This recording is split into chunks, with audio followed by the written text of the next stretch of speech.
The energy in the White House press briefing room was thick with anticipation. Reporters shuffled into their seats, murmuring among themselves, flipping through their notes, and adjusting their microphones. The air crackled with tension, the kind that came before a high-stakes confrontation. Camera flashes flickered like bursts of lightning, illuminating the rows of journalists who had gathered for what they knew would be anything but a routine briefing. Everyone was on edge. Today, there would be no soft questions, no easy answers. The room settled into a hush as the large double doors swung open. In walked President Donald Trump, his expression unreadable, yet unmistakably confident. He moved with a purpose, his posture upright, his steps steady.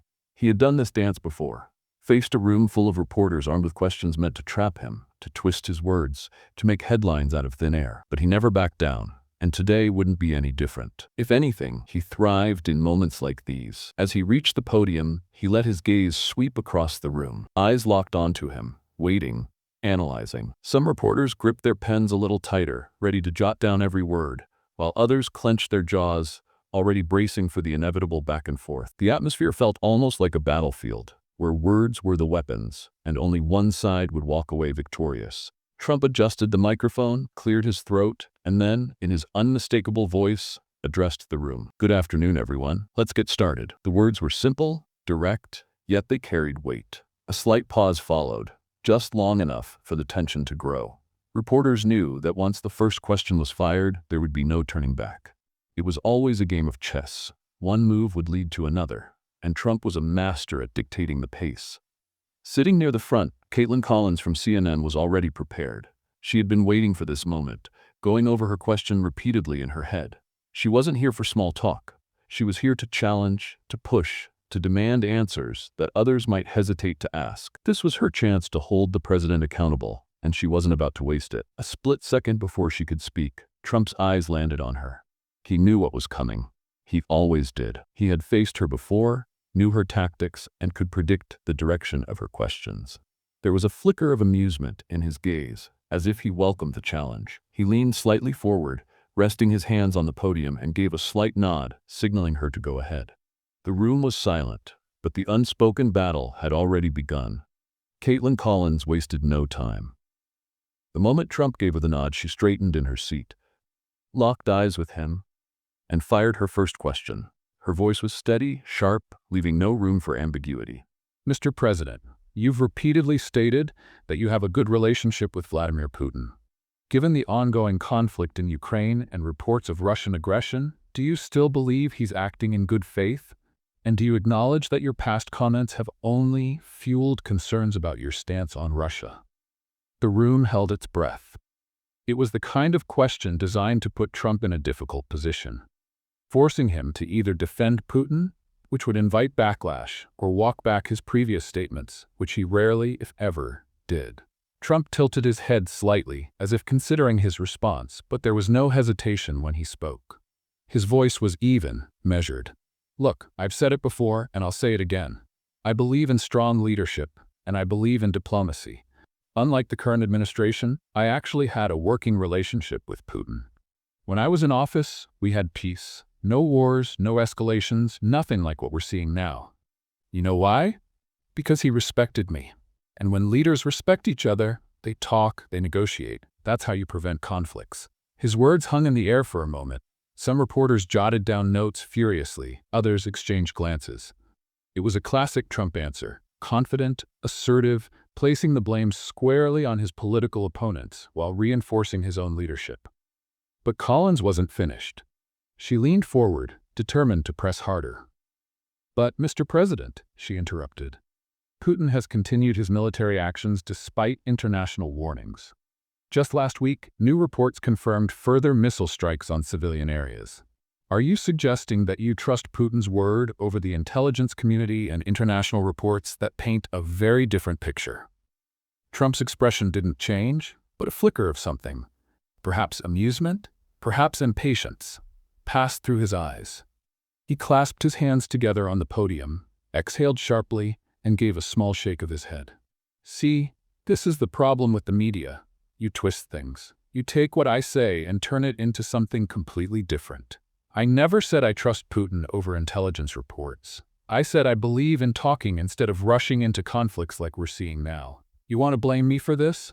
No. This is on Biden. This is on weak leadership. You all sat back while the world fell apart, and now you're asking me why things are the way they are. Where were these questions when Biden let this escalate? Why don't you ask him why he's failing? A murmur rippled through the room. Collins held her ground, but the shift was happening. Trump had taken control of the conversation, turning the spotlight onto his opponents. His words weren't just an answer. They were an attack, and it was working. Collins, however, was undeterred. With all due respect, Mr. President, she pushed, her tone firmer now, you've publicly praised Putin's leadership multiple times. Many argue that this only emboldens him.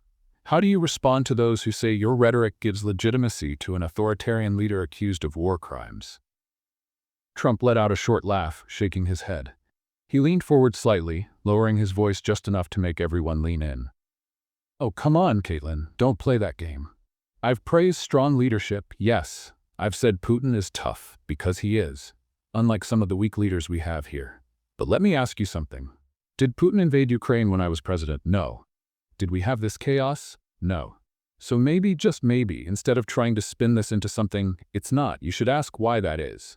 Maybe it's because, under my leadership, the world knew there were consequences. I kept things in check. What's happening now? The opposite. Weak leadership, failed policies, and the media covering for it.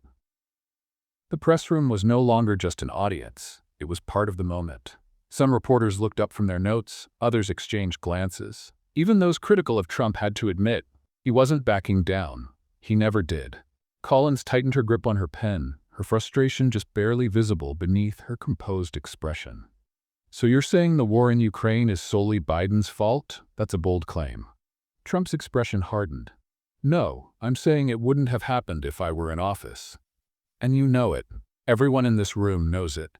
The media just doesn't want to say it because it doesn't fit your narrative. You'd rather focus on me than hold the current administration accountable. Why is that, Kaitlan? Why does CNN keep pushing this angle instead of looking at the real failures? His words cut through the air like a blade. The balance of power had shifted entirely. Kaitlan Collins had started the exchange with the upper hand, pressing Trump, challenging him, but now he was the one asking the questions, and she, for a moment, had no response. The room buzzed with quiet tension. Some reporters scribbled faster, while others simply watched, absorbing the exchange. Trump let the silence stretch just long enough to make his point clear. Then, with a small smirk, he turned his attention to another reporter. Next question. Collins opened her mouth as if to speak, but the moment had passed. Trump had shut her down. The room was silent for a moment, the weight of Trump's words still hanging in the air. Collins sat there, gripping her pen, her jaw tight. She had pressed hard, tried to force Trump into a corner, but instead he had flipped the entire exchange on its head. His last remark had not only deflected her question, but also put her and the entire media establishment on the defensive. Reporters glanced at one another, some exchanging knowing looks, others furiously scribbling notes. The air had shifted, and everyone could feel it. Trump had taken control. Collins hesitated, but she wasn't ready to back down just yet. She adjusted her posture, leaning forward slightly, her voice measured but firm. Mr. President, you keep blaming the media for misrepresenting the facts, but isn't it true that your own statements have contributed to the confusion? Your remarks about NATO, about Putin, these aren't things we've twisted. These are your own words. Don't you think the American people deserve a clear, consistent stance on these issues? Trump exhaled sharply, his expression unchanging, but there was something in his eyes, a glint of amusement, maybe even impatience. He had heard this argument before. He let the silence linger just long enough before responding, his voice calm but cutting. You see, that's the problem, Kaitlan. You sit here acting like you're asking tough questions, but really, you're just repeating the same tired talking points. You talk about consistency. How about the fact that this administration can't even decide what they stand for? One day they're defending Ukraine, the next they're handing over billions with no accountability. You want to talk about words? How about actions? Because let me tell you something. When I was in office, America was respected. We had peace. Now, it's a disaster, and all you want to do is play semantics. A ripple of murmurs spread through the press room. Some reporters shifted uncomfortably in their seats. Others kept their heads down, furiously typing notes. The tension was thick, undeniable. Collins had come into this battle expecting resistance, but now she was the one being challenged. Still, she pushed forward, refusing to let him have the last word. "With all due respect, Mr. President," she began, her voice slightly tighter now, "the issue isn't just about talking points. It's about accountability. The American people." Trump held up a hand, stopping her mid-sentence. His tone was firmer now, more commanding. "No, Kaitlan, it's about honesty. And let's be honest, CNN isn't interested in that. You and your network have spent years pushing a narrative against me, twisting my words, ignoring my successes. And now, when everything is falling apart under Biden, you sit here pretending to ask fair questions? The American people see through it. That's why nobody watches CNN anymore." A few gasps echoed from the back of the room. The words hit hard, cutting deeper than any policy debate ever could. For a brief moment, Collins didn't respond. Her lips parted slightly as if she had something to say, but nothing came out. Trump had delivered a blow not just to her, but to her entire network. And the worst part, everyone in the room knew there was truth to it. Trump didn't wait for her to recover. He glanced around, letting the moment sink in, then shifted his attention to another reporter, completely dismissing Collins without another word. "Next question," he said, his tone cool, final. Collins sat there, her face composed but her frustration evident. She had come prepared, armed with questions she thought would put Trump on the defensive. But now she was the one scrambling for footing. She knew the headlines would write themselves, the clips would go viral. Trump shuts down CNN. Trump calls out media bias. Another battle between the president and the press, and once again, he had walked away unshaken. The new reporter hesitated before speaking, aware that they were stepping into the aftermath of a confrontation that had just made history. But Trump was already moving forward, as if the exchange had never happened, as if Collins had never even been a factor. He was in control now, and nothing was going to change that. That night, as the sun set over Washington, the confrontation in the White House press briefing room was already making waves.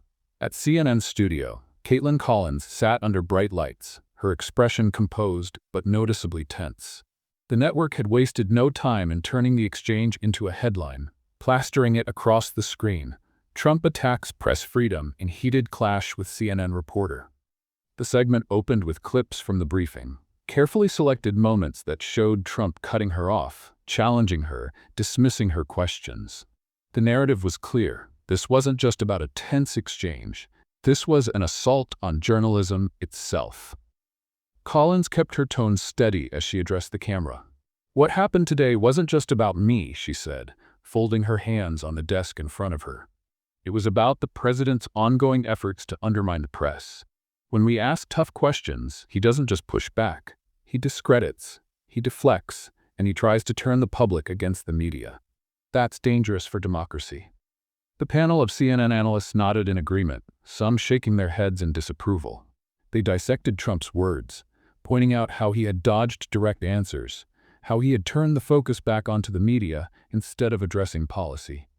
They framed it as a pattern, one they claimed was designed to make sure no one held him accountable. But even as they spoke, something was happening outside the studio, something they had no control over.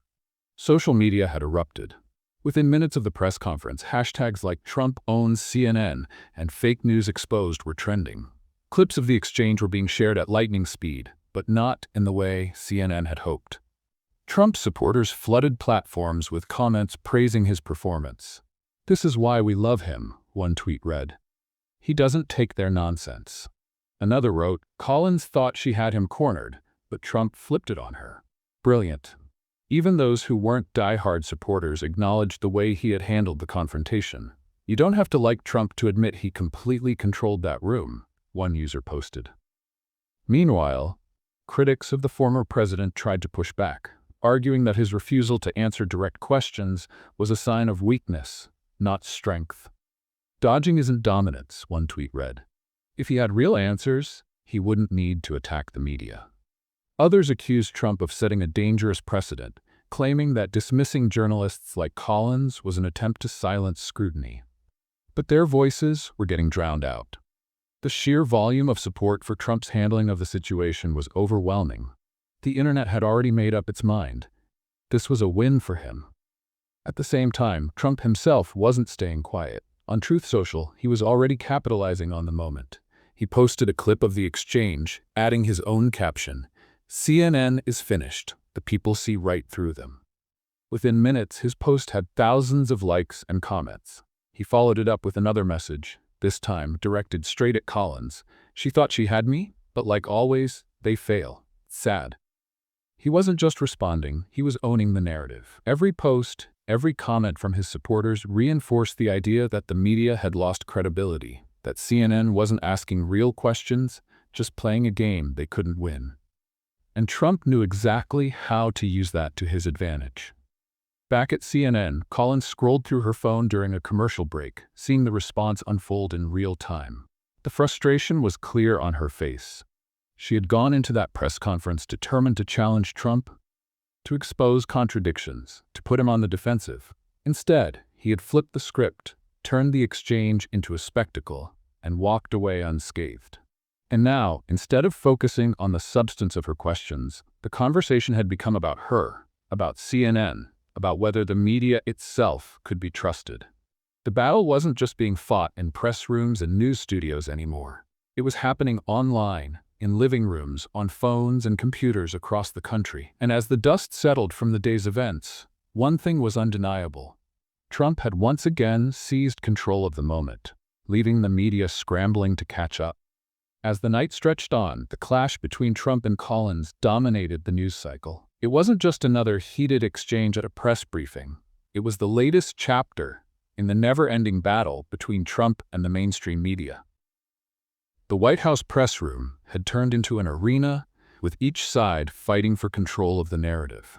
And just like so many times before, Trump had walked away the clear winner. Despite CNN's attempts to spin the moment as an attack on journalism, the reality was evident. Trump had dictated the terms of the conversation, while Collins had been left scrambling for footing. The media could analyze and dissect his words all they wanted, but it didn't change what had happened. He had stood firm, countered every challenge, and left the press room without a single dent in his confidence. If anything, the exchange had only strengthened his supporters' belief that he was the only one willing to stand up against a biased media. Collins, meanwhile, knew she had taken a hit. She had entered that room ready for a fight, but by the time it was over, it was clear who had controlled the conversation. Her frustration had been visible, even through the professionalism she tried to maintain. But if there was one thing reporters like her wouldn't do, it was back down. Tomorrow would bring another press briefing, another round of tough questions, another attempt to push back. She would be there, just as determined as ever. The battle wasn't over. It never would be. And yet, as the media continued to debate and analyze, Trump had already moved on. He didn't need to dwell on what had happened. He had said what he wanted to say, and the world had heard him loud and clear. While networks debated his words, he remained focused, already looking ahead to the next challenge. That was the difference. While the media played defense, he always played offense. The image that remained was one that had played out countless times before. Trump standing at the podium, confident, unwavering, completely in control, while the press scrambled to regain its balance. This was more than just a press conference. It was a statement, a reminder that no matter how many questions they threw at him, no matter how hard they tried to trip him up, he wasn't going anywhere. The battle would continue, but if tonight had proven anything, it was that Trump was still the one setting the rules.